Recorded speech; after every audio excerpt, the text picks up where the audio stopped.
প্রায় 150 বছর ধরে এই বাজারটি এখানে চলমান রয়েছে। সকাল 6টা থেকে 8টা পর্যন্ত এই বাজারে ইলিশ মাছ সহ অন্য মাছ বিক্রি হয়। তবে আমরা দেখছি প্রতিদিনই এই বাজার থেকে প্রায় 50 লক্ষ টাকার মাছ বিক্রি হয়। সরকার অভিযান দিয়েছে, জেলেরা এই সরকারের অভিযান সফলভাবে করার জন্য জেলেরা এবং এখানে যারা আড়তদার আছে তারা সার্বিক সহযোগিতা করছে। আমরা দেখছি সকাল থেকে এখানে যে জেলেরা নদী থেকে মাছ ধরে এখানে বিক্রি করছে, তাতে আমরা দেখছি সরকার যে অভিযান দিয়েছে সেই অভিযান সফল করার জন্য জেলেদের এই মৌসুমে সাহায্য সহযোগিতা যদি সরকার ওইভাবে করে তাহলে এই সরকারের যে অভিযান রয়েছে তা শতভাগ সফল হবে বলে আমি জেলেদের সাথে কথা বলে জেনেছি। এখানে আমি এখন জানতে চাচ্ছি যে এখানে যে জেলেদের আড়তদার যে মালিক রয়েছেন তার কাছ থেকে আমরা জানতে চাই যে এই মৌসুমে জেলেদের সাহায্য সহযোগিতা কী ধরনের প্রয়োজন, সেই সাহায্য সহযোগিতা করলে এই অভিযান শতভাগ সফল হবে বলে মনে করি। আমি আড়তদার সাথে কথা বলতে চাচ্ছি। আসসালামু আলাইকুম। আমরা সরকারের যে অভিযান জেলেরাই সহ আমরা সবাই পালন করতে চাই এবং আমরা এখনও মাছ ধরা নিষিদ্ধ করে দিয়েছি। আমরা বেচাও মোটামুটি বন্ধর মতন আমরা কিছু চাষি মাছ বাসা কেজি করতেছি।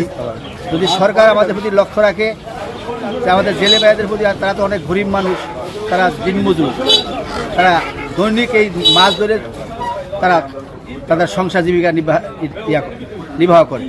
এখন সরকার যদি এটা সুন্দরভাবে আমাদের একটু দেখে এবং আমাদের যে আমরা যেখানে ব্যবসা বাণিজ্য করছি আমাদের অনেক কর্মকর্তা আছে গরিব মানুষ যারা আমাদের পাশে থেকে 4টা ডাল ভাত খায়, তারা তো আপনার রিজিকের একবারে বন্ধ করে 4-5 লোক তাদের সহ আমাদের যে আড়তদারের পাশে যে লোকজন আছে তাদের সহ যদি সরকার একটু সাব বিভাগে আমাদের সাহায্য ডাল ছালের ব্যবস্থা করে দেয় তাহলে আশা করি আমরা এই অভিযান সঠিকভাবে পালন করার মতন আমাদের ইয়া থাকবে। আর যদি তা না হলে কিছু কিছু চাইলে তাদের প্যানের দায় আমরা না করার পরেও তারা রাতের অন্ধকারে গিয়ে 2-4টা মাছ ধরে এবং আইনার এইগুলো আমাদের বাস্তব শিক্ষা। আমি কথা বলেছিলাম সুরেশ্বর ঘাটের মাছের আড়তদার, তার সাথে কথা বলে জেনেছি যে সরকারের যে অভিযান দিয়েছে এখানে কিছু গরিব এবং অসহায় এবং অন্য জেলা থেকে কিছু জেলেরা এসে এখানে মাছ ধরার কারণে এই এলাকার বদনাম হয়। ব্যবসায়ীদের সাথে কথা বলে আমি জেনেছি সরকারের এই মৌসুমে যেন জেলেদের যে ধরনের চাহিদা রয়েছে সেই চাহিদা যদি সরকার পূরণ করে তাহলে সরকার যেই অভিযান রয়েছে তা শতভাগ সফল হবে বলে মনে করছে এখানের ব্যবসায়ীরা। এই ছিল শরীয়তপুর সুরেশ্বর ঘাট থেকে সর্বশেষ। দেখছিলা নির্বাচনের সময়